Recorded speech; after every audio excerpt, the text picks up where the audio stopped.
حسین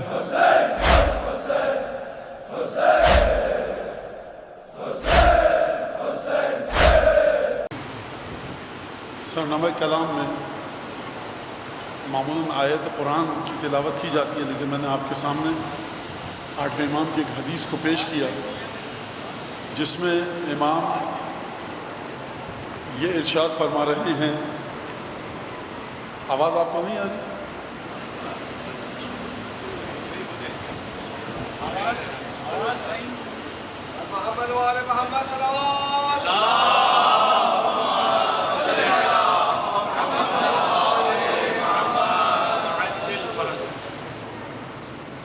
اس میں امام نے فرمایا کہ نفس المحموم لنا تسبیح. اب آواز صحیح آ رہی ہے سب کی؟ آخر تک آ رہی ہے؟ نفس المحموم لنا تسبیح، جو ایک اضطراب اور گھبراہٹ اور جس کے قلب میں ایک پریشانی ہو، محموم یعنی ہم. حدیث قسم میں لفظ استعمال ہوا ہے وَلَا مَحْمُومٌ إِلَّا وَكَشَفَ اللَّهُ حَمَّهُ. نفس المحموم لنا تسبیح. نفس یعنی سانس، یعنی ایک ٹھنڈی سانس جو کوئی شخص ہماری خاطر جس کے دل پر اضطراب طاری ہو، پریشانی طاری ہو، اور وہ ایک ٹھنڈی آہ بھرے تو یہ تسبیح ہے. نفس المحموم لنا تسبیح وہمہ لنا عبادہ. اور جو گھبراہٹ اور پریشانی اور اس کی توجہ ہماری طرف ہے. کبھی آپ توجہ کرتے ہیں، انسان توجہ کرتا ہے کسی چیز کی جانب لالچ کی بنیاد پر، کسی چیز کی جانب توجہ کرتا ہے کہ اس کو پانا چاہتا ہے، ایک لذت ہے، دلچسپی ہے. لیکن ایک دفعہ توجہ ہے کہ آپ کی قلب کی جو توجہ ہے، جو عنایت ہے، وہ ایک گھبراہٹ اور پریشانی کے ساتھ ہے. اس کو کہا آپ کا ارادہ ایک جگہ مرکوز ہے اور آپ یہ چاہتے ہیں کہ یہ کام ہو جائے. فرمایا نفس المحموم لنا تسبیح. جو محموم ہوتا ہے وہ ٹھنڈی سانس بھرے ہماری یاد میں تو وہ تسبیح ہے. وہمہ لنا عبادہ.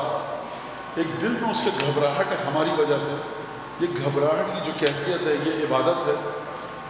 وَكِتْمَانُ سِرِّنَا جِہَادٌ فِي سَبِيلِ اللَّهِ.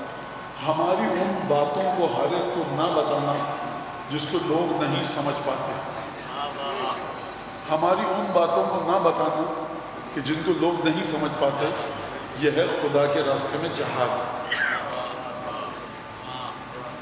آپ نے ایک حدیث سنی پڑھی، سماج معاشرہ نہیں سمجھ پا رہا. ضروری نہیں ہے کہ آپ اپنے اسٹیٹس پر لگائیے، ضروری نہیں ہے کہ آپ اپنے پروفائل ڈی پی جو بھی آپ نوجوان سمجھتے ہیں فیس بک کے پیج پر لگائیے. منع فرمایا امام نے. نہیں مولانا ہمیں تو محبت ہے. آپ کو 8ویں امام سے محبت ہے زیادہ یا 8ویں امام کو جناب امیر سے محبت ہے زیادہ؟ ولایت نام نہیں ہے محبت امیر المومنین کا، ولایت نام ہے محبت امیر المومنین کو اس طرح سے اپنے دل میں رکھیے جس طرح سے جناب امیر نے حکم دیا.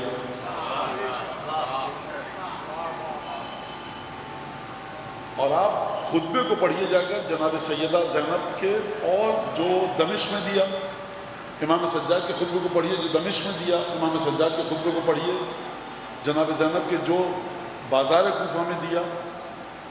کتنی نپی تلی بہترین طریقے سے گفتگو فرمائیے جناب زینب نے. انسان توقع رکھتا ہے کہ جناب زینب کو تاریخ اسلام کے فلاں فلاں واقعات کی جانب بھی اشارہ کرنا چاہیے تھا، جو بڑے اہم واقعات ہیں. بی بی نے نہیں کیا. کیوں نہیں کیا؟ کیونکہ صاحب حکمت علوی ہیں، جانتی ہیں کہ گفتگو کس طرح سے کرنی ہے. لا تقل کل ما تعلم.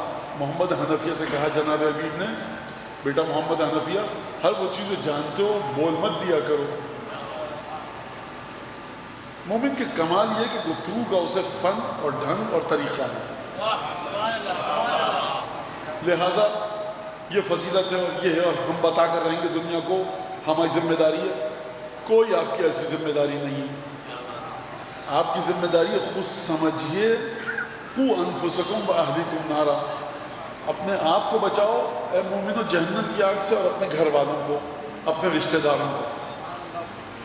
روایت ہمارے پاس ہے، غیبت النوادی میں چھٹے امام نے عجیب جملہ ارشاد فرمایا کہ امامت اور ولایت سر من سر اللہ، امر من امر اللہ، خدا کا ایک امر ہے، اسی کا حصہ ہے ولایت، خدا کا ایک راز ہے، اسی سے نکل کے آئی ہے ولایت، خدا کا ایک امر ہے، اسی سے نکل کے آئی ہے امامت و ولایت۔ وَأَنْتُمْ تَتَكَلَّمُونَ بِهِ فِي الطُّرُقِ وَالشَّوَارِعِ، اور تم ولایت اور امامت کے بارے میں چوراہوں پر، چورنگیوں پر کھڑے ہو کے گفتگو کرتے ہو۔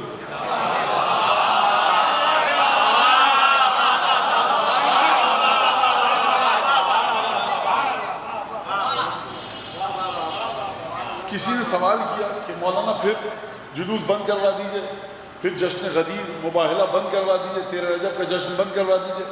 اس حدیث کا یہ مطلب نہیں ہے، امام نے فرمایا چوراہوں پر۔ اور بالکل اگر کوئی جلوس میں ایسا نوحہ پڑتا ہے جو عام فہم نہیں ہے، نہیں پڑھنا چاہیے۔ ہونا یہ تو مولا کا غم ہے، جس طرح سے مولا نے سکھایا اس طرح سے گفتگو کیجئے۔ روز عاشور کی مجلس، اس میں قصیدہ نہیں ہوتا، صبح عاشور کی مجلس میں واہ واہ سبحان اللہ نہیں ہوتا۔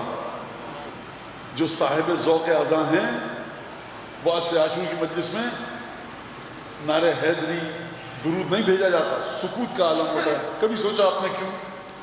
کیونکہ انسان کی توجہ صرف مسائل کی طرف رہے، حتی نعرہ بھی نہ لگایا۔ یہ باریکیاں ہیں تمام ذوق اذاں کی۔ بزرگ ہمارے جب میلاد میں داد دیتے تھے تو ایک خاص انداز سے ہاتھ اٹھتے تھے، ایک خاص انداز سے واہ واہ کی جاتی تھی، اس میں متانت اور ایک خوبصورتی اور دلکشی ہوتی تھی۔ بات لمبی ہو جائے گی، اس کو چھوڑیے، یہیں تک رکھیے۔ ہمارا جو آج کا موضوع ہے وہ کیا ہے؟ عزاداری، شعور یا جذبات؟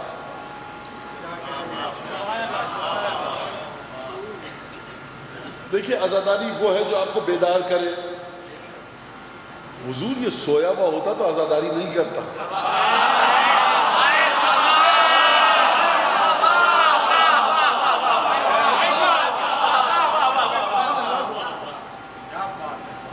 دیکھیے آپ نے صبح عاشور گریہ کیا، کہاں پہنچے؟ کیا فائدہ ہوا اس گریے کا؟ حضور یہ بیچاری مظلوم قوم ہے بڑی، اس پہ اتنا ظلم نہ کیجئے۔ جب خطیب نے کہا انا للہ و انا الیہ راجعون، یہ مجمع نے گریہ کیوں کیا؟ اس کے شعور کو آپ چیلنج کریں گے جو انا للہ صبح عاشور کے ساتھ گریہ شروع کر دے؟ گریہ کی رسم کیا ہے؟ گریہ کی تصویر کیا ہے؟ دیکھیے گریہ تقوی کے لیے ہوتا ہے، اگر آپ کا تقوی نہیں ہے تو گریہ نہ کیجیے، فائدہ نہیں ہے کچھ۔ کبھی حج کی فلائٹس جا رہی ہوتی ہیں تو ان سے کہا کیجیے جو دودھ میں پانی ملا کے حج پہ جاتے ہیں، مرچوں میں لکڑی کا برادہ ملاتے ہیں، آٹے میں مٹی ملاتے ہیں، کہ دیکھیے ایسے حج کا فائدہ نہیں ہے۔ مولانا یہ گریہ کی فضیلتوں پہ اگر گفتگو کی جائے گی تو لوگ گناہ کے سلسلے میں جری ہو جائیں گے اور لوگ گناہ کرنے لگیں گے۔ آپ یہ سمجھے نہیں ہیں کہ گریہ حسین ابن علی اہل بیت پر گریہ کی حقیقت کیا ہے؟ خالص گریہ اگر کوئی کرے گا خود بخود اس کے دل میں نیکی کی طرف جانے کا جذبہ بڑھتا ہے۔ گریہ جذبات نہیں ہے، شعور ہے۔ شعور کی طرف جائیے۔ شعور کا مطلب ہے سمجھنا۔ سمجھنے کا مطلب کیا ہے؟ سب سے پہلا گریہ کیا کس نے؟ عالم غیب میں کس نے کیا گریہ؟ انبیاء کے ساتھ کیا تعلق ہے؟ اگر ہم کو ایک جگہ پر حکم دیا گیا ہے کہ جذبات سے کام لو تو وہاں پہ جذبات سے کام لیجیے۔ اور گریہ کے سلسلے میں کہوں گا کہ آپ جو گریہ کرتے ہیں وہ حکم امام کے تحت نہیں ہوتا، وہ عنایت امام کے تحت ہوتا ہے۔ فرق ہے امام کہیں نماز پڑھو، آپ نے نماز پڑھی، یہ حکم امام کے تحت۔ ایک ہے آپ کے قلب کی جانب امام نے دیکھا، خود بخود آپ اٹھ کے نماز پڑھنا، یہ ہے عنایت۔ لہذا اس بات کو سمجھیے۔ کہ کس طرح سے گفتگو کی جائے۔ اب ایک روایت ہے، روایت طویل ہے، اور میں کوشش کروں گا کہ آج اس روایت کو پڑھ دوں، ختم کروں، اور 2-3 حدیثیں اور پڑھ کے آپ کی خدمت میں بات کو ختم کیا جائے۔ سب سے پہلے خوب توجہ کیجیے گا، سورہ یوسف، خدا نے فرمایا احسن القصص، خوبصورت ترین قصہ سنا رہے ہیں تمہیں ابھی۔ کہا کہ ان یرا فی المن، بابا میں نے خواب دیکھا ہے، جلدی جلدی ترجمہ پیش کر کے آگے، بابا میں نے خواب دیکھا ہے کہ 11 ستارے اور شمس و قمر مجھے سجدہ کر رہے ہیں۔ باپ تھے پیغمبر جناب یعقوب، کہا بیٹا لا تقصص رؤیاک علی اخوتک فیکیدوا لک کیدا، اس خواب کو بھائیوں کو مت بتانا، تمہارے خلاف سازشیں کریں گے۔ اب تفسیر میں نہیں پڑھا رہا یہاں پر مجھے لے کے چلنا ہے گریے تک۔ بھائیوں نے آپس میں بیٹھ کے جلسہ کیا، اجلاس کیا کہ یوسف بڑے لاڈلے ہیں، جبکہ ہماری تعداد زیادہ ہے، یہ دوسری ماں سے تھے اور یوسف دوسری ماں سے تھے، ہماری تعداد زیادہ ہے، ایسا کرو الیاذ باللہ یوسف کو قتل کر دو۔ کہ قتل مت کرو، کسی اندھے کنویں میں جس میں پانی ہو ڈال دو، پھینک دو۔ اب یہ پورا منصوبہ بنا کر آئے باپ کے پاس کہ بابا ما لک لا تمنوا علی یوسف، کیا ہے آپ کے ساتھ مسئلہ کیا ہے؟ آپ یوسف کے سلسلے ہم کو امانت دار کیوں نہیں سمجھتے؟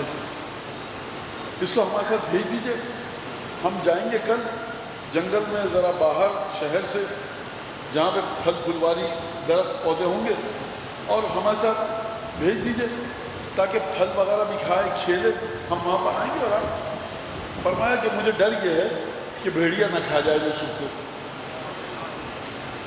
اب کوئی جناب یعقوب سے پوچھے کہ اولاد بلا فصل انبیاء پر کہ جس کو نبی بھی بننا ہے اس کے گوشت کو بھیڑیا کیوں کھائے گا؟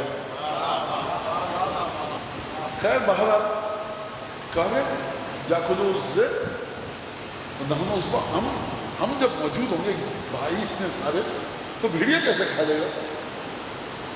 کہا کہ ٹھیک ہے جاؤ، گئے قتل کی تیاری کی۔ ایک بھائی نے کہا قتل مت کرو، کسی کنویں میں پھینک دو۔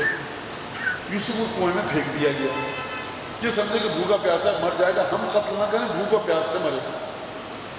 اور جا آباہم نشان یبکون، رات کو آئے روتے ہوئے، بابا ہم نے یوسف کو اپنے ساز و سامان کے بعد چھوڑا تھا، ہم دوڑ رہے تھے، بھاگ رہے تھے کہ یوسف کو ہم نے آ کر دیکھا تو بھیڑیا نے یوسف کو کھا لیا تھا، اور ایک جھوٹا خون لگا کر لے آئے کسی جانور کا۔ اب مورخین نے لکھا کہ جب بھیڑیا کھائے گا تو پیراہن پارا پارا ہوگا، پیراہن صحیح و سالم تھا، صرف خون لگا ہوا تھا۔ یعقوب کو آپ اتنا ذہین تو مانیے کہ سمجھئے کہ قصہ کچھ اور ہے۔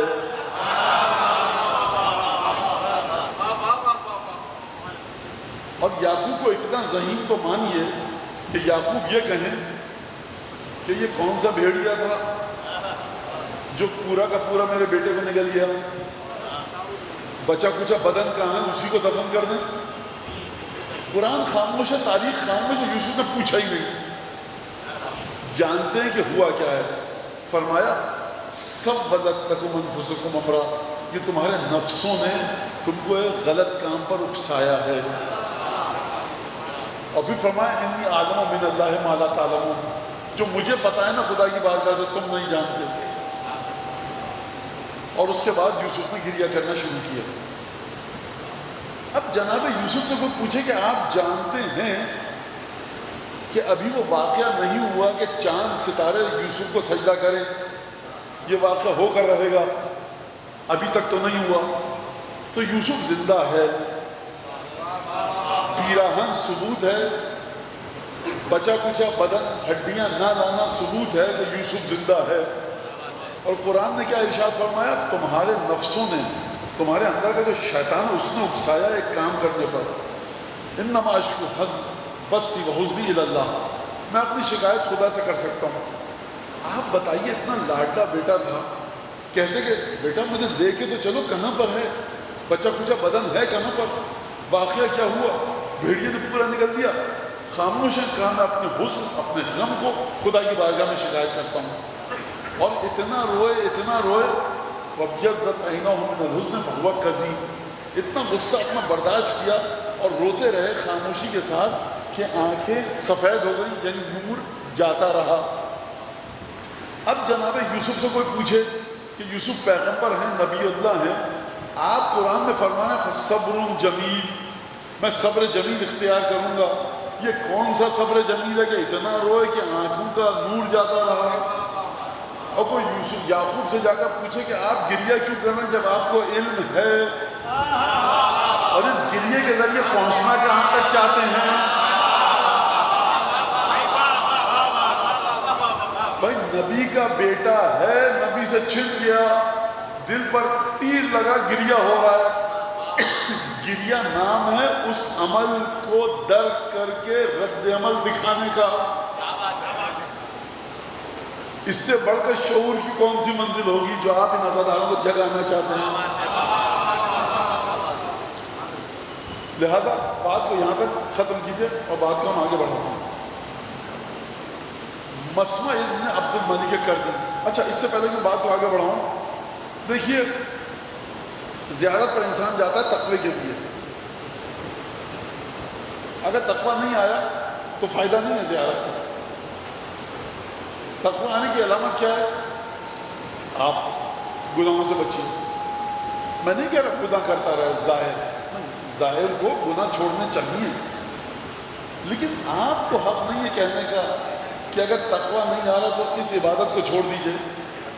کبھی گانا سننے والے نوجوانوں سے کہا کہ تم گانا سن رہے نماز بھی چھوڑ دو، کہا جاتا ہے کہ آپ تو ماشاءاللہ نمازی ہیں، گانا سننا چھوڑیے۔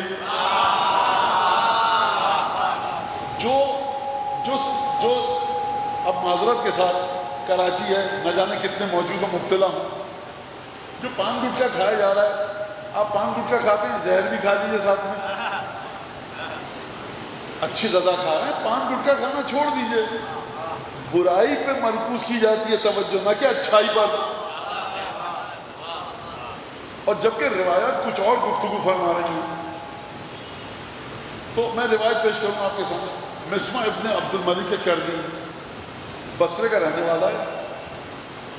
اس سے پہلے ایک اور واقعہ بتا دوں، ایک شخص آیا جناب چھٹے امام کی خدمت میں اور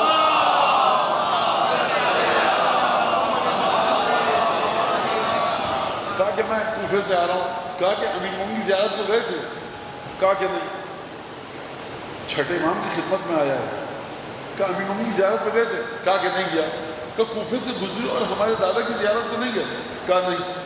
کہا کہ لو لم تکن من شیعتنا لما نظرت الیک، اگر تو ہمارے شیعوں میں سے نہیں ہوتا میں تیری طرف دیکھتا بھی نہیں۔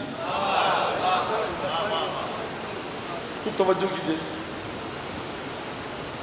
مسمع ابن عبد الملک کردی بصرے کا رہنے والا ہے، مشہور شخص ہے، چھٹے امام کے پاس آتا ہے، بصرے سے آیا ہے مدینے۔ السلام علیکم۔ وعلیکم السلام۔ کہا کہاں؟ اہل بصرہ، بصرے سے ہوں۔ بصرے اور کربلا کا فاصلہ آپ جانتے ہیں کتنا ہے؟ کہا کہ اتعت الحسین، ایک لفظ ہے اتیت الحسین، زرت الحسین، ایک ہے اتزور الحسین، اتعت الحسین۔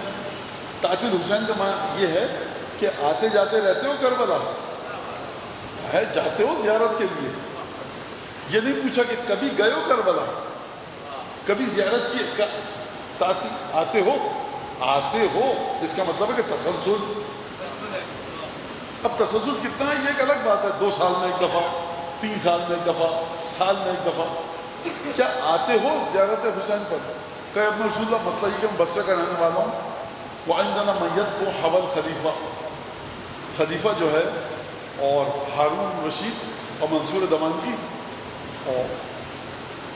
دوانقی تو ہمارے بصرے میں کچھ لوگ ہیں کہ جو بادشاہ سے بڑی چاہت رکھتے ہیں اور مجھے ڈر ہے کہ میری شکایت کر دیں تو میری تو مصیبت ہو جائے گی۔ آپ نے چھٹے امام کی رحمت کا مظہر دیکھا؟ جو نجف سے گزر کر آیا، عذر نہیں تھا، زیارت نہیں کی، مولانا نے کہا تم ہمارے چاہنے والوں میں سے ہے تو تجھ سے بات کر رہا ہوں، ورنہ دیکھتا بھی نہیں تیری طرف۔ لیکن وہ شخص جو بیچارہ مجبور ہے اپنی جان کے خوف سے امام کہہ رہے ہیں زیارت پہ جاتے ہو؟ کہا کہ نہیں اپنا رسول اللہ یہاں پر جاسوس ہے، میری شکایت کر دیں گے. تو فرمایا اتذکر ما سنیا بہ، اچھا زیارت پہ نہیں جاتے عذر ہے. امام ناراض نہیں ہوئے. کہا کہ اچھا زیارت پہ نہیں جاتے، یہ بتاؤ کہ یاد کرتے ہو جو حسین کے ساتھ ہوا؟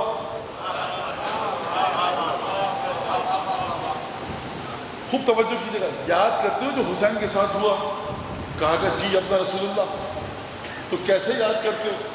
کہا کہ اتنا یاد کرتا ہوں کہ آنسو نکلتے ہیں، گریا کرتا ہوں، حتی امتنع من طعام، میں کھانا کھانا چھوڑ دیتا ہوں. وَيَسْتَبِينُ ذَلِكَ فِي وَجْهِي، اور حسین کے غم کے آثار میرے چہرے پر نمایاں ہوتے ہیں. حتی یخاف اہلی علیہ، میرے گھر والے ڈرتے ہیں مجھ پر کہ مجھے کچھ ہو نہ جائے. یہاں سے ایک جملہ سن لیجیے. وہ شخص جو حرام کی پابندی کرتا ہے، حرام سے دور ہے، واجبات کو انجام دیتا ہے، دل سے بری صفات کو نکال چکا ہے. گھر والے کہتے ہیں، بیوی کہتی ہے اچھا شوہر ہے، ماں باپ کہتے ہیں اچھی اولاد ہے، محلے والے کہتے ہیں اچھا نوجوان ہے، جوان ہے، دفتر میں لوگ کہتے ہیں ایماندار ہے. توجہ ہے آپ کی؟ یقیناً ایسے شخص کا گریہ اس شخص سے افضل ہے کہ جو ہر غلط کام کو انجام دے رہا ہے. خوب توجہ کیجیے گا. ورنہ یہ کیا بات کی آپ نے؟ دلیل دے دوں آپ کو. سلمان فارسی امام حسین پر روئیں افضل ہے یا میں اور آپ روئیں افضل ہے؟ گریہ تو دونوں کا سید الشہداء پر ہے. کیوں سلمان فارسی میں کیا خاص بات ہے؟ ورنہ معرفت، ایمان، تقوی. اس کا مطلب ہے کہ قرآن کی وہ آیت جو یہ فرما رہی ہے الیہ یصعد الکلم الطیب والعمل الصالح یرفعہ، خدا کی بارگاہ میں کلمہ طیب پرواز کرتا ہوا جاتا ہے، اور اگر کلمہ طیب کے پیچھے تمہارا عمل صالح ہو تو اس کلمہ طیبہ کو عمل صالح بلند ترین مقام پر لے کر جاتا ہے. سیدہ فرماتی ہیں جو خدا کی جانب اپنے خالص ترین عمل کو بھیجے گا، خدا بہترین تحفوں کو اس پر نازل کرے گا. بے نمازی، حرام میں مبتلا شخص کے گریے سے افضل وہ ہے کہ جو پاک و پاکیزہ نوجوان ہے. جو ہماری پاک و پاکیزہ بیٹیاں ہیں ان کا گریہ افضل ہے ان سے جو شریعت پر بالکل عمل نہیں کر رہی، دل میں تکبر ہے، حسد ہے، زبان پہ غیبت ہے، تہمت ہے. ثواب دونوں کو ملے گا، شفاعت دونوں کو ملے گی. سید الشہداء ہاتھ دونوں کا تھامیں گے قیامت میں، سیدہ دونوں سے خوش ہوتی ہیں. عزا خانے کی رونق دونوں ہیں.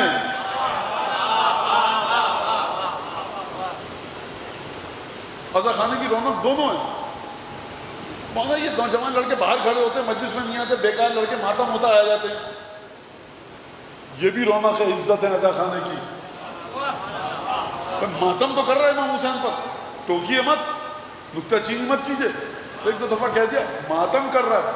یہ نوجوان اگر ماتمی نہ ہوں، عزا خانے کی شوکت کہاں جائے گی، رونق کہاں جائے گی؟ لہٰذا یہ جو سب رونق ہے عزا خانے کی، یہ جو شوکت ہے عزا خانے کی، اس میں سب برابر ہے. توجہ فرما رہے ہیں؟ حسین ابن علی کے لشکر میں جتنے شہداء تھے سب آقا حسین کے جانثار ہیں، لیکن ایک عباس ہے، ایک جون ہے، ایک حر ہیں، ایک علی اکبر ہیں. کہاں علی اکبر، کہاں حر، کہاں ابو الفضل عباس، کہاں زہیر ابن خین، کوئی جوڑ نہیں ہے، لیکن ہیں حسین کے لشکر کی رونق.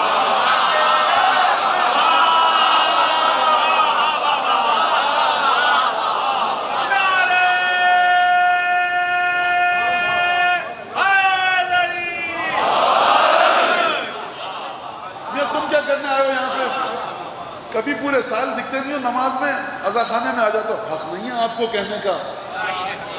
پرسہ دینے آیا ہے جس شہید کی مادر گرامی کو، اس کے ساتھ رابطہ ہے. آپ کے لیے تمام یہاں پر لوگ مہمان ہیں جناب سیدہ کے، فرش منصوب سیدہ سے. خطیب کو حق نہیں ہے کسی ایک کی توہین کرنے کا، امام باڑے کی انتظامیہ کو حق نہیں کسی عزادار کی توہین کرنے کا. میرے خیال سے بات کو میں اچھی طرح سے سمجھا چکا ہوں. لہٰذا اب چلیے، اور میں معذرت چاہتا ہوں کہ میں دیکھ کر پڑھوں گا، روایت بڑی طویل ہے. کہا کہ تم حسین پر زیارت کو جاتے ہو؟ کہا کہ نہیں، مسئلہ یہ ہے جاسوسی ہو جائے گی، شکایت ہو جائے گی. تو شاید کوڑے ووڑے ماریں، ہاتھ پیر کاٹ دیں، ناک کاٹ دیں، کان کاٹ دیں میرے. اچھا فتذکر ما سنے ابے، یاد کرتے ہو حسین پر جو ظلم ہوا؟ کہا کہ یاد کرتا ہوں. امام نے ایک اور سوال کیا، افتجزا، بےتابی کے ساتھ گریہ وغیرہ بھی کرتے ہو صرف یاد کرتے ہو؟ مولا سب سے پہلا مرحلہ کیا ہے؟ پہلا مرحلہ اس روایت میں زیارت پر جاتے ہو نہیں. اچھا یاد کرتے ہو کیا ہوا؟ یاد کرتا ہوں. بےتاب ہوتے ہو گریہ کر کے؟ جب رسول اللہ بےتابی ایسی ویسی، امتنع من طعامی و شرابی، کھانا پینا چھوٹ جاتا، حتی یستبین فی وجہی و یخاف علی اہلی، میرے گھر والے ڈرتے ہیں کیا ہو گیا، کھانا پینا چھوڑ دیا، اتنا گریہ کیا، گھر والے ڈرنے لگتے ہیں. اب امام صادق نے فرمایا دیکھو گریہ ایسا کرو جس سے چیف منسٹر لرز جائے، گریہ ایسا کرو جس سے پریزیڈنٹ ہل جائے، گریہ ایسا کرو پرائم منسٹر کب کب آ جائے، گریہ ایسا کرو جس سے دنیا میں بھوچال آ جائے. ارے بھائی کیا بگاڑا؟ تمہارے ملک کی حکومت تمہاری عزاداری کا تحفظ کر رہی ہے، ان کو ڈراؤ گے عزاداری کے ذریعے؟ کسی کو اچھا نہیں لگ رہا جملہ، ضروری نہیں وہ زبردستی ڈال دیں، خاموش بیٹھیے، جواب دیجیے مجھے. علاقے کا تھانے دار بیچارہ کھڑا ہوا، پولیس والے موجود ہیں، مجلس ایسی ہو کہ ایس ایچ او لرز جائے. یہ ایس ایچ او آپ کو سیکیورٹی فراہم کر رہا ہے، رات کی نیند برباد کر رہا ہے. یہ پولیس کے جوان، رینجرز کے جوان، افسران، ایسی باتوں کا جواب بڑا علمی دیا جاتا ہے ہمارے یہاں، کیونکہ علمی ماحول ہے. تو میں جو بات کہوں اس کا بڑا علمی جواب دیا جاتا ہے. آپ روایت لائیے، دلیل لائیے. آپ MI6 کے ایجنٹ ہیں، وہ MI6 والے بھی کمپیوٹر کھول کے بیٹھ جاتے ہیں کہ یہ پاکستان میں اتنے سارے ہم نے کب ہائر کر لیے، ہم کو خود نہیں پتا.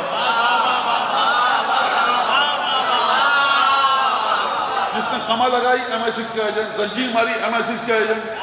عجیب مسئلہ ہے. اور بیچاروں کی تنخواہ شاید 400-500 روپے ہوتی ہے. ہم نے تو بیچارے کے اکثر زنجیر زنوں کو دیکھا ہے، بیچارے سیدھے سادے بھولے بھالے مومن ہوتے ہیں. غم زنوں کو دیکھا سیدھے سادے بھولے بھالے مومن ہوتے ہیں. تو بھائی ان سے کہا تم لوگوں کی تنخواہیں بڑھا دیں ذرا.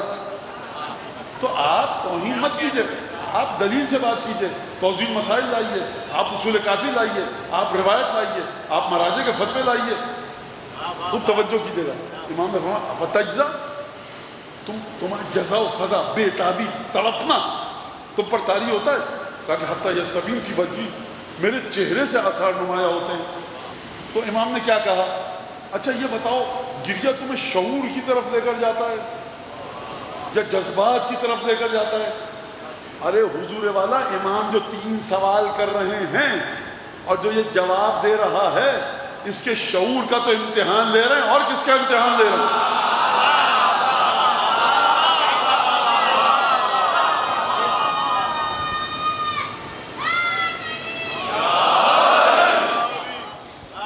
گھوم پھر کے پھر وہی بات. مولانا آپ فضیلت پڑھ رہے ہیں گریہ کی، ماتم کی، یہ بچے نماز نہیں پڑھیں گے. جمعے کے خطبے کو آپ نے بنا دیا سیاست کا اکھاڑا، اعتکاف کے درس میں سیاست.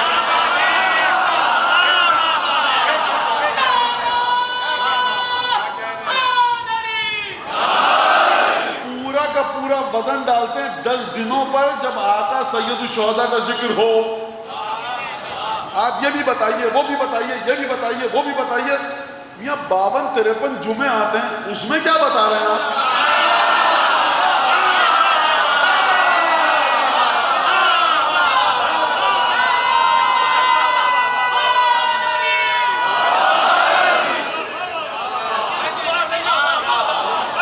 ارتکاب کے درسوں میں آپ کیا بتا رہے ہیں؟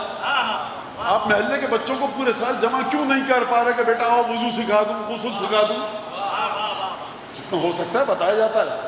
وضو بیٹا سیکھو، بچیاں اپنے مسائل سیکھیں، حرام حلال سیکھیں. یہ سید الشہداء پر کب گفتگو ہوگی؟ ہر چیز کو آپ سید الشہداء کی اعضاء میں لے آئیں، لیکن اعضاء حسین کسی چیز میں داخل نہ ہونے پائے.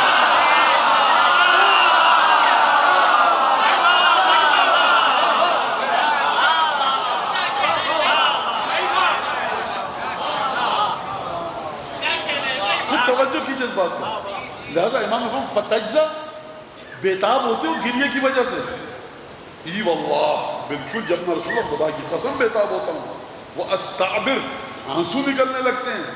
حتی یرا اہلی اثر ذالک علیہ، میرے گھر والے یہ اثر چہرے پر دیکھتے ہیں میرے گریہ کا.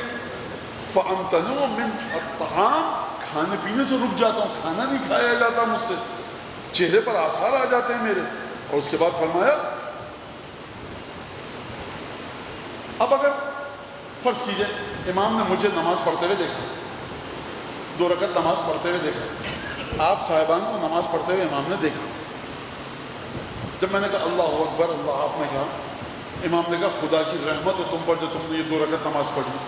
اس کا مطلب نماز میری بے عیب تھی. آپ نے نماز، امام نے کہا بھائی خدا کی رحمت ہو جو تم نے نماز پڑھی. کیا نام ہے اس امام باڑے کا؟ دربار حسینی. اس کے عزاداروں تم نے نماز پڑھی، تمہاری نماز پہ رحمت ہو. اب اس نماز میں کوئی خامی نہیں ہے. اب مولانا صاحب آئیں، دیکھیے امام سعدی نے تعریف تو کی لیکن یہ بھی ہونا چاہیے. سب پناہ مانگیے اس وقت سے جب آپ کو یہ خام خیال ہو جائے کہ آپ کی عقل امام صادق سے آگے ہے.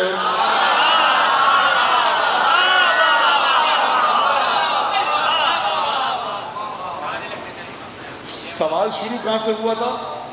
کیا آتے ہو حسین کی قبر پہ؟ نہیں. کیوں بھائی؟ عذر یہ ہے جان کا خوف ہے. اچھا ٹھیک ہے. آل رسول جبر و زبردستی کے ساتھ کام نہیں کرتے. آل رسول رحمت کا پیغام. جان کا خوف ہے؟ نہیں جاؤ، ٹھیک ہے مت جاؤ. اچھا یہ بتاؤ گھر میں تو ذکر یاد کرتے ہو آقا حسین کے مصائب کو؟ کہا کہ ہاں. ذکر کرتے ہوئے امام نے نہیں کہا کہ رحمت ہو، کہا کہ گریہ کرتے ہو، بےتاب ہو جاتے ہو، جزا و خضا کرتے ہو. اس نے بالکل، کتنا کھانا پینا چھوٹ جاتا ہے. میرے گھر والے میری شکل دیکھتے ہیں ڈرنے لگتے ہیں کچھ ہو نہ جائے. جب امام نے پوچھ لیا، اب امام نے عجیب جملہ فرمایا، رحم اللہ دمعتک، خدا تیرے نکلنے والے آنسوؤں پر رحمت نازل کرے.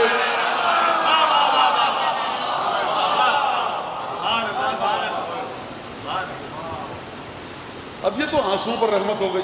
فرمایا اما انک من الذین یعدون من اہل الجزاء لنا، جان لے اے مسمع ابن عبد الملک کردین، جان لے تو ان لوگوں میں سے ہے کہ جن کو گنا گیا ہے کہ جو لوگ ہماری خاطر غمگین ہو کر بےتاب ہو جاتے ہیں.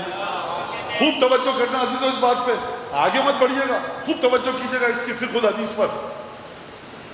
اگر امام یہ کہیں، میں نے کسی کو جا کے پانی پلایا، ایک شخص بیٹھا ہوا تھا، اس کو امام نے کہا آگاہ رہو تم ان لوگوں میں سے ہو کہ جو ہم کو پانی پلاتے ہیں. جب رسول اللہ میں تو ایک مومن کو پانی پلایا، بس اب چھوڑ دیجیے اس مومن کو. دیکھیے اس مومن کو پانی جو آپ نے پلایا، اس کے بعد امام نے آپ سے کیا کہا؟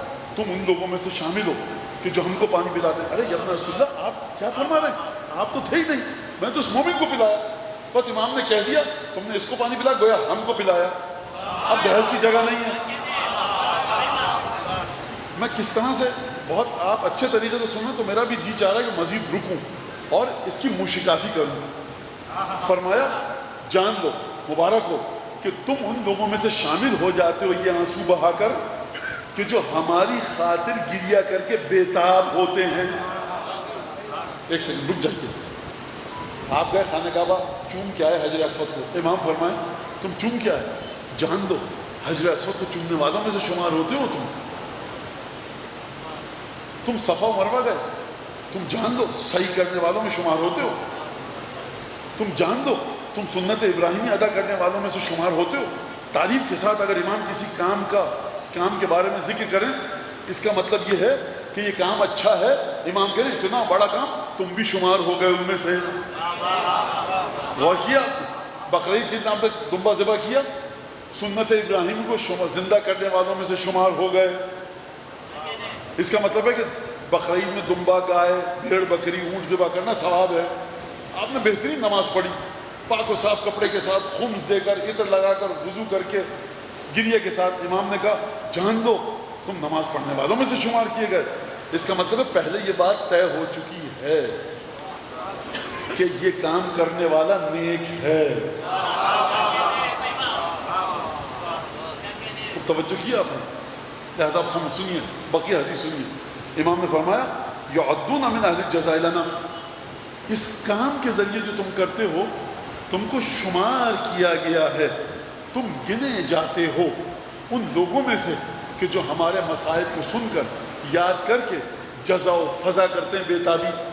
جب رسول اللہ آپ بات سمجھا نہیں پا رہے ہم کو, جب رسول اللہ جزا و فضا تو ہوتی ہے, تو پھر عقل کہاں جاتی ہے ان کی, شعور کیا آتا ہے؟ امام فرمائیں گے ہم نے کہہ دیا یہی جزا و فضا بذات خود ہمیں پسند ہے.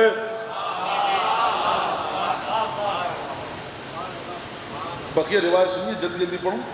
والذین یفرحون لفرحنا ویحزنون لحزننا, تم ان لوگوں میں سے شمار کیے جاتے ہو جب ہم پر گریہ کرتے ہو اس انداز سے جو ہماری خوشی میں خوش ہوتے ہیں, ہمارے غم میں غمگین ہوتے ہیں. یہ ایک معیار بن گیا. جب 3 شعبان ہے تو خوش ہوئیے, 18 ذی الحجہ خوش ہوئیے, بقرعید ہے, عید الفطر ہے, خوش ہوئیے. امام نے خوشی منائی. عزاداری کے دن ہے 8 ربیع الاول, عزاداری کیجیے. اور میں نے جہاں جاتا ہوں سنتا ہے جو شخص میری بات کہتا ہوں, شب 9 کو میلاد مت رکھا کیجیے, روز 9 کو میلاد رکھیے. ابھی آپ نے کالا پیراہن اتارا, دل میں جی نہیں چاہتا کہ دوبارہ شوخ رنگ کے کپڑے پہنے, ابھی کچھ گھنٹے پہلے, لہٰذا 9 کے دن رکھیے. 9 اور 10 کی درمیانی شب کو میلاد رکھیے, شب 9 کو میلاد نہ رکھا کیجیے. روایت آئی ہے یوم التاسع من ربیع الاول, 9 ربیع الاول کا دن. ابھی امام زمانہ پر یتیمی تازہ آئی ہے, احترام کیجیے, رات گزرنے دیجیے اور صبح کو خوشی منائیے گا. خوب توجہ کیجیے, اگر یہ تبدیلی آ جائے تو بہت اچھی بات ہو جائے گی. ابھی ماتم کرتے ہوئے آ رہے ہیں اور اچانک آپ نے سرخ قمیص, سرخ پیراہن نکال, یہ اچھا معلوم نہیں دیتا, بالکل اچھا معلوم نہیں دیتا, خلاف ادب اعضاء, خلاف تہذیب اعضاء. کم از کم میری نظر یہی ہے, ہو سکتا ہے آپ اختلاف کریں. اس کے بعد فرمایا کہ دیکھو تم ان لوگوں میں سے شامل ہوتے ہو کہ جو ہمارے غم میں غمگین ہوتے ہیں, وَيَخَافُونَ لِخَوْفِنَا, اور تم اس وقت تک خوف زدہ رہتے ہو جب دیکھتے ہو امام معصوم خوف میں ہے. امام معصوم کب خوف میں ہوتا ہے؟ اس لیے کہ میں مر جاؤں گا ڈرتے امام اپنی زندگی پر نہیں. ایک سب سے بڑا خوف میرے چاہنے والوں پر آنچ نہ آئے. ایک خوف یہ کہ ہم ان کو منتقل نہ کر پائیں وہ پیغام جو دادا کی طرف سے آیا ہے. خوف کا مطلب امام کے ذریعے یہ نہیں ہوتا کہ امام مرنے سے خوف زدہ ہے, امام صادق نہیں. ان کے آباء و اجداد میں کوئی موت سے خوف زدہ نہیں ہوا, یہ کیسے خوف زدہ ہوں گے؟ فرمایا یخافون لخوفنا ویأمنون اذا آمنا, اور تم امن و امان کو اس وقت احساس کرتے ہو جب تم دیکھتے ہو کہ تمہارا امام محفوظ اور سکون سے ہے. یعنی اس کا قلب امام کے ساتھ ایسا جڑا ہوا ہے, امام خوش ہم بھی خوش, امام غمگین ہم بھی غمگین, امام پر خوف طاری ہے ہم بھی گھبرا گئے کیوں امام پر خوف طاری ہے, امام سکون سے آرام آسائش کے ساتھ اب ہم کو آسائش ملی. یعنی اس کا دل امام کی کیفیتوں کے پیچھے پیچھے ہے. یہ صرف عبادت امام کو دیکھ کر نہیں کرتا, اس کے قلب کا قبلہ امام کا قلب ہے.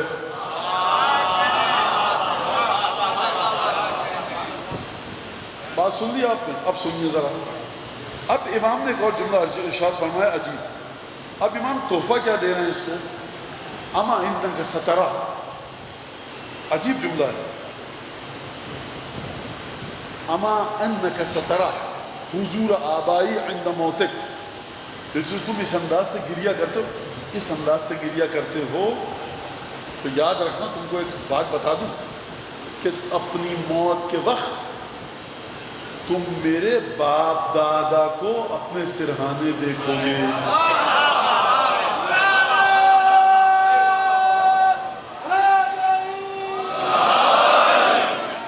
جب نا رسول اللہ یہ شخص مر رہا ہے, یہ آپ کے امام صادق کے والد امام باقر, ان کے والد امام سجاد, ان کے والد سید الشہداء امام حسن,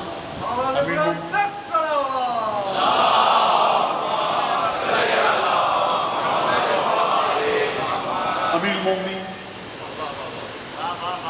رسول خدا.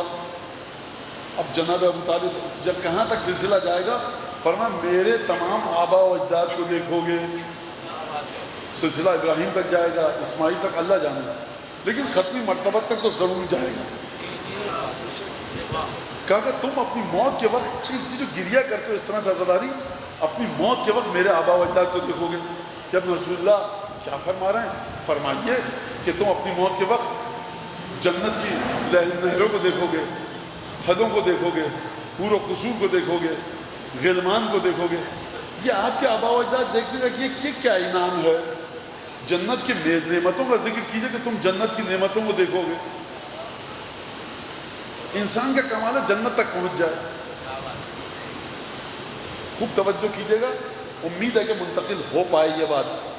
یہ جو گریا کرتا تھا نا، جب جنت کے لالچ میں نہیں کرتا تھا گریا اور مولا کی محبت میں کرتا تھا، تو جس کے لیے کیا وہی دکھے گا.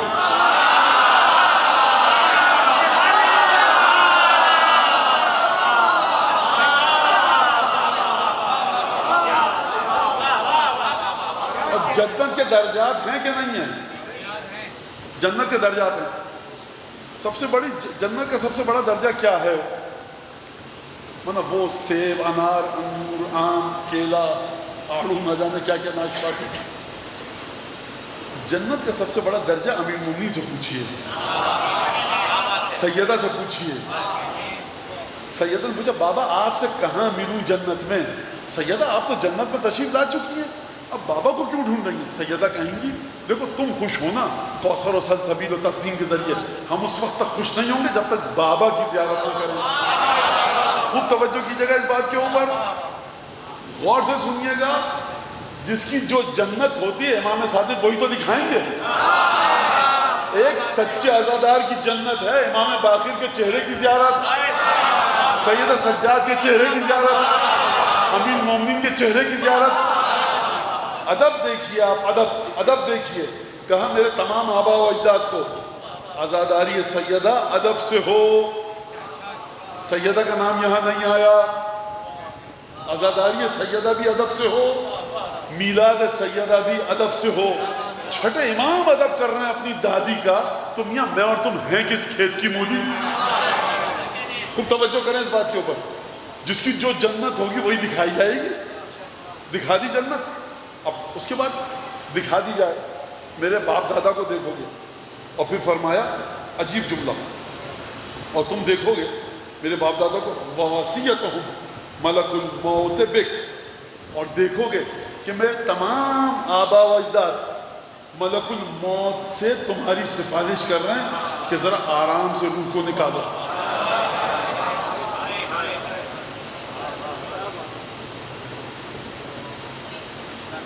وَمَلَكُ الْمَوْتِ أَرَقُّ عَلَيْكَ وَأَشَدُّ رَحْمَةً لَكَ مِنَ الْأُمِّ الشَّفِيقَةِ. اور تم دیکھو گے کہ ملک الموت کو اپنی موت کے وقت کہ ایک شفیق ماں سے زیادہ موت کا فرشتہ رحم دلی کے ساتھ تمہارے ساتھ برتاؤ کرے گا. خوب توجہ کریں، ایک سوال ہے، یہ کس کے لیے ہے یہ تحفے جو امام فرما رہے ہیں؟ تم سے مراد کون ہے؟ مسمع ابن عبد الملک. مسمع ابن عبد الملک جیسے عزادار بنو تو تحفہ ملا.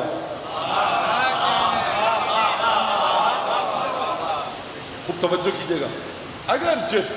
اگرچہ سید الشہداء کی محبت، امام حسن کی محبت، سیدہ کی محبت اتنا وسیع مطلب ہے کہ میرے الفاظ میں سما نہیں سکتا. لیکن بہرحال مولا بھی جانتے ہیں میری نیت کیا ہے کہ عزادار اپنے آپ کو ترقی عطا کرے عزائے حسین کے ذریعے. اب میرا جی چاہتا ہے میں حدیث کا ایک بند پڑھ دوں آپ کے سامنے. تم کس کو دیکھو گے؟ میرے آبا و اجداد کو دیکھو گے. جمعے کے دن دعا ہے ایک جو عرفے کے دن بھی پڑھی جاتی ہے. پروردگار انی آمنت بمحمد ولم ارہ فعرفنی فی الجنان وجہہ. پروردگار میں تیرے نبی پر، آخری رسول پر ایمان لایا، لیکن میں نے دنیا میں دیکھا نہیں آخری نبی کو، لہذا مجھے جنت میں پہچانوا کہ تیرا رسول ہے کہاں پر. یہ کون سی دعا ہے؟ جنت میں میں پہنچ گیا، آپ سب الحمدللہ پہنچ گئے، رسول کو ڈھونڈ رہے ہیں. سیب انار کھاؤ، کوثر تسنیم سلسبیل دودھ شہد، کیا رسول خدا.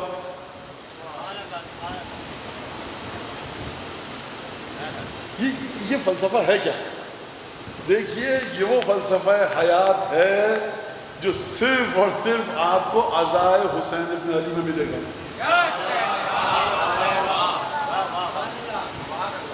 میں 2 بند پڑھوں گا حور کے بارے میں کیونکہ مجھے یاد آ گیا اور موضوع سے متعلق ہے. نیم و چشم سے حور نے رخ مولا دیکھا، زیر سر زانو شبیر کا تکیہ دیکھا.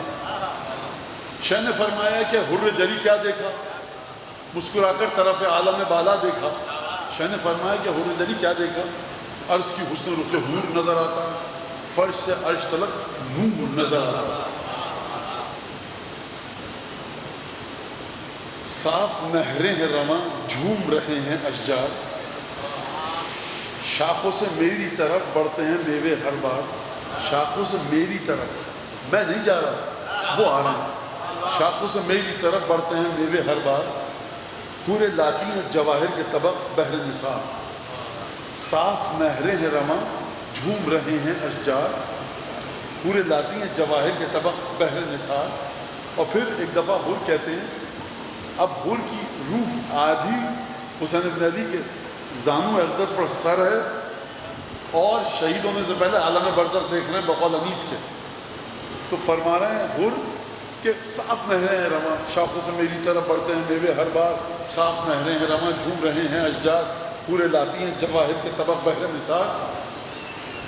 ہے یہ رضواں کی صدا، دھیان کدھر ہے تیرا؟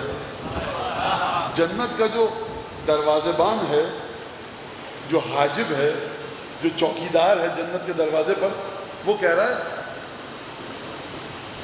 حور سے مخاطب ہو کر کہہ رہا ہے کہ دھیان کدھر ہے تیرا؟ اے حور دھیان کدھر ہے تیرا؟ صاف نہریں دیکھ لی، صاف نہریں ہیں رواں جھوم رہے ہیں اشجار، شاخوں سے میری طرف. ہے یہ رضواں کی صدا، دھیان کدھر ہے تیرا؟ دیکھ اے شاہ کے مہمان یہ گھر ہے تیرا. یہ حور جنت کو کیوں نہیں دیکھ رہا ہے؟ کیونکہ جنت سے بڑی جنت کے پاس ہیں. سارے حور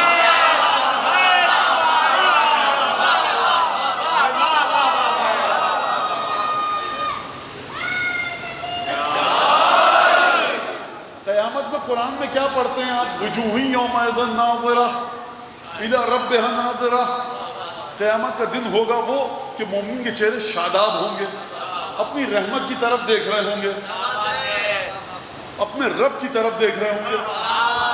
رب کی طرف کوئی نہیں دیکھ سکتا، تو کیسے دیکھیں گے رب کی طرف؟ تو فرمایا دیکھو من یطع الرسول فقط اطاع اللہ. جو رسول کی اطاعت کرے اس نے اللہ کی اطاعت کی. فرمایا رسول خدا نے جو میری زیارت کرے اس نے اللہ کی زیارت کی. تو اب اگر حسین کے زانو پہ ہے حور کا سر اور حور دیکھ رہے ہیں حسین کے چہرے کی طرف، تو رحمت الہی تو یہاں پر ہے، جنت لے کر کیا کریں گے؟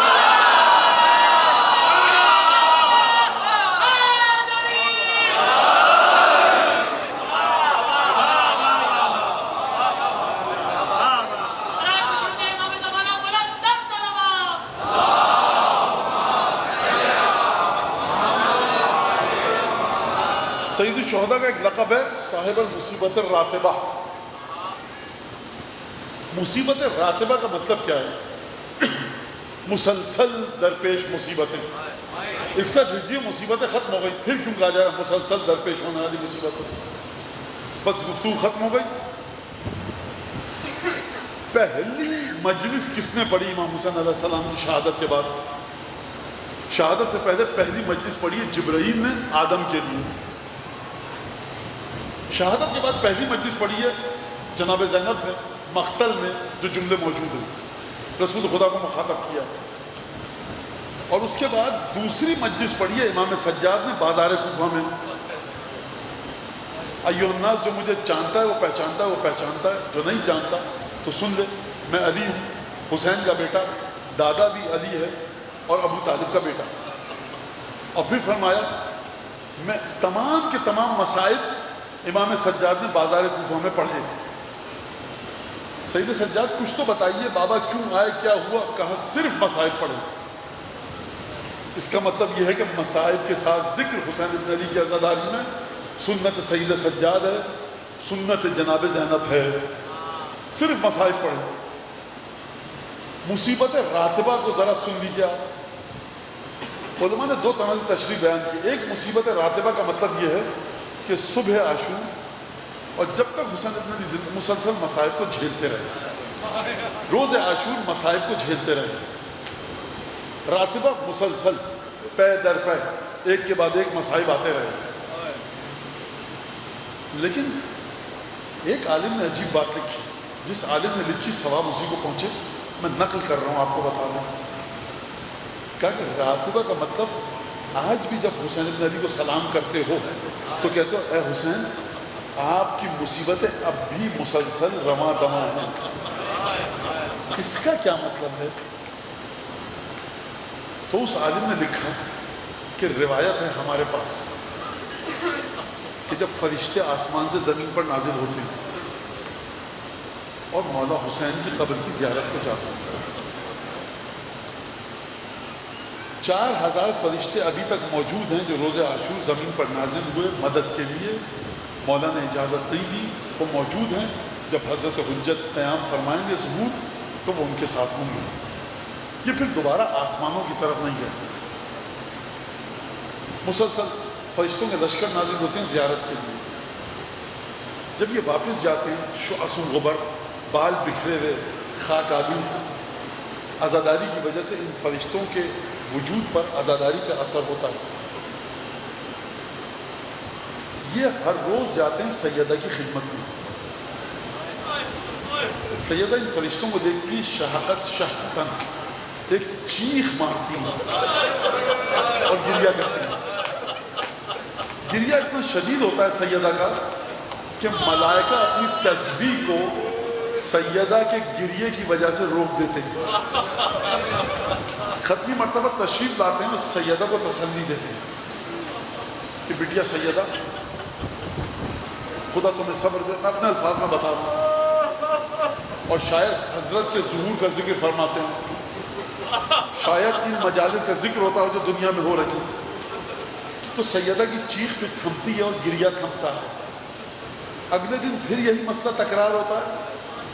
تو اس عالم نے کہا مصیبت راتبہ یعنی حسین کی مصیبت مسلسل زندہ ہے. ہر روز سیدہ ان فرشتوں کو دیکھتی اور گریہ کرتی ہے. اور یہ گریہ کہاں تک جائے گا؟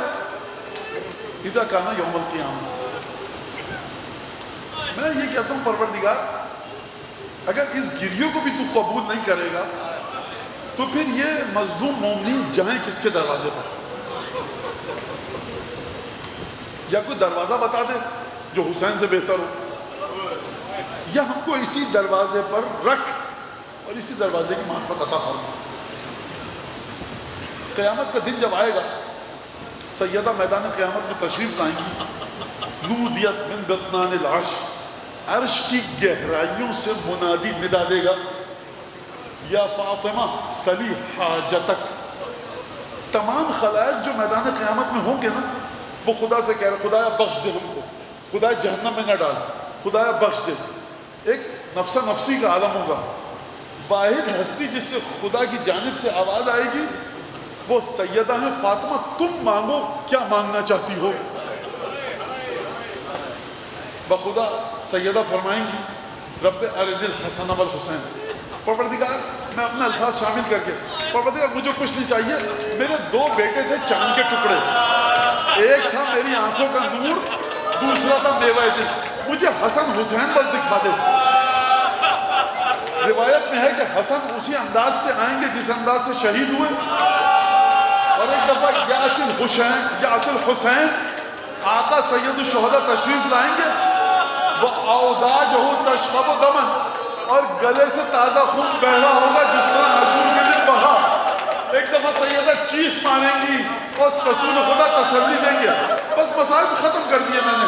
میں کہوں گا یا رسول اللہ جب یہ فرشتے آپ کے پاس آتے ہیں عالم بالا میں، سیدہ گریہ کرتی ہے چیخ مار کے، آپ فوراً تشریف لے جاتے ہیں، اپنی بیٹی کو دلاسا دیتے ہیں، خاتم النبیین ہے، رحمت للعالمین ہے.